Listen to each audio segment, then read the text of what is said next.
alguns alimentos têm o poder de aumentar ou diminuir essas inflamações, já que a endometriose é uma doença inflamatória? Então, o que a gente, muitas vezes, as pessoas não sabem é que os alimentos, eles têm vários tipos de classificação, inclusive classificação de fator inflamatório, né? Então, a gente tem os alimentos pró-inflamatórios, aqueles alimentos que aumentam processos inflamatórios no corpo, e temos os alimentos anti-inflamatórios, aqueles alimentos que combatem essa questão inflamatória, né? Então, a gente pode classificar de várias maneiras, e essa é uma das maneiras. Existem tabelas que mostram, né, o fator anti-inflamatório maior ou menor, o fator pró-inflamatório maior ou menor. Então, não dá para colocar tudo, né, no mesmo saco. Mas a gente precisa ter esse olhar com certeza. E antes desse olhar começar, como o Dr. Baroni colocou muito bem, a gente precisa, qualquer uma dessas patologias, tanto a SOP, né, que é a síndrome de ovário policístico, quanto a endometriose, principalmente, a gente tem que começar olhando para o intestino dessa mulher, né? Então, observar aí, porque tudo começa realmente no intestino. Então, não adianta nada a gente encher a pessoa de alimentos anti-inflamatórios se o intestino não estiver bom, né? Se a flora intestinal não estiver adequada, se a permeabilidade, né? Eu falo que o intestino é como se fosse uma peneira, né? Ele seleciona o que entra e o que fica fora do corpo. E muitas vezes essa peneira, a paciente já chega com essa peneira furada, né? Então a gente precisa começar por aí. Então, a partir do momento que a gente faz esse tratamento intestinal, e aí quando a gente fala de tratamento intestinal, a gente observa que tem alguns alimentos que são muito individuais também, né? Então a gente começa observando possíveis intolerâncias alimentares. Então a gente vai olhar o que é individual nessa paciente para trabalhar individualmente, e aqui eu vou falar do que é meio geral mesmo, né? Então, como você falou, a gente tem os alimentos que a gente precisa retirar, né, da maioria das mulheres, porque são os alimentos mais pró-inflamatórios.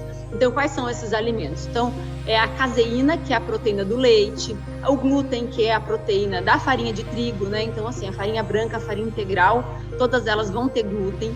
A gente trabalha muito também com a questão das carnes, né? Então, a carne vermelha, a gente sabe, quanto mais gordura saturada, né, a carne vermelha, quanto ela é mais pró-inflamatória, então a gente não precisa tirar a carne vermelha, mas a gente vai reduzir carne vermelha, vai aumentar peixe, que é um alimento anti-inflamatório. Então eu tenho uma tabelinha que eu trabalho dessa questão das proteínas com as mulheres, né? Aumentar um pouco mais de proteína de origem vegetal também, que é uma coisa que a gente tem deixado de lado aí na correria do dia a dia, né? Para você ter uma ideia, eu ouço às vezes de paciente, eu não faço feijão porque é difícil de cozinhar.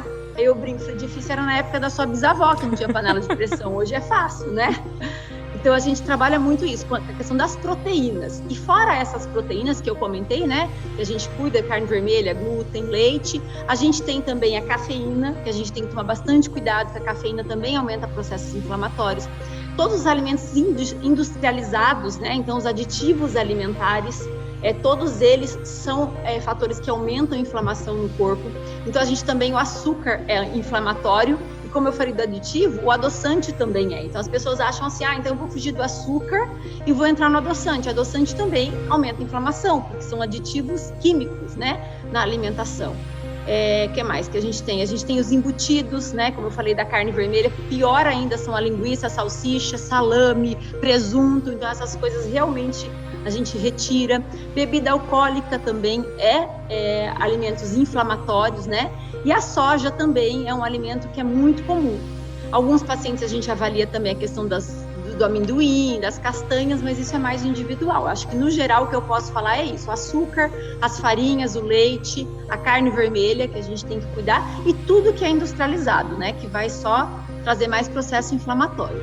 E aí, o que a gente tem para contrabalancear isso na endometriose? Os alimentos anti-inflamatórios. Basicamente, frutas, verduras e legumes, né? Então, alimentos de origem vegetal, a maioria deles tem fator anti-inflamatório.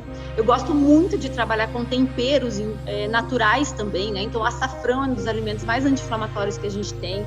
A gente pode usar para cocção dos alimentos, a gente pode usar em shot, que hoje está bem famoso, sim, né? O shot, para quem não sabe, são bebidinhas assim que a gente toma num gole só. Então, por exemplo, põe limão, põe vinagre de maçã, e aí coloca alguns temperinhos, pode pôr gengibre em pó, açafrão. Então, é um mix aí desses temperinhos que a gente pode usar ao longo do dia. Geralmente as pessoas fazem isso de manhã, mas a gente pode usar antes do almoço, antes do jantar também, são terapias anti-inflamatórias muito boas. A gente tem vários chás também que são anti-inflamatórios, né, que a gente pode trabalhar nessa fase, sendo que a gente tem que observar se a mulher não quer engravidar, porque alguns atrapalham a questão de fertilidade. Nós já vamos chegar na fertilidade, parte, né? Aí a gente tem que cuidar.